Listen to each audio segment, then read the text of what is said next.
Tension করে কার কি লাভ হয়েছে? রাতের ঘুমটা নষ্ট হয়েছে, এক লাভ। বিছানার মধ্যে ছটফট করা লাগছে, আরেক লাভ। ভালো কথা শুনলো, মেজাজ গরম হয়েছে, আরেক লাভ।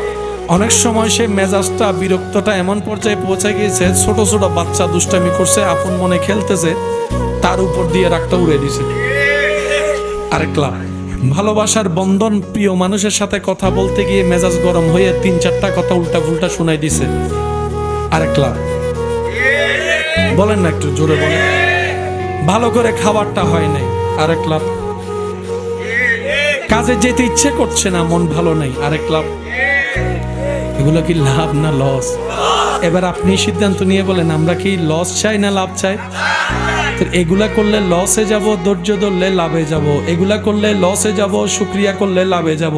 আমরা যেহেতু লাভটাই চাই, আমাদেরকে শুকরিয়াতে যেতে হবে। আমরা যেহেতু লাভটাই চাই, ধৈর্যকে আপন করতে হবে। কারণ মুসলমানদের জীবন দুনিয়াতে শেষ হয় না, আখেরাতে তাদের অনন্তকালের জীবন শুরু হয়। মুসলমানদের ঈমান আখেরাতে আছে, কথা বলেন ঠিক কিনা?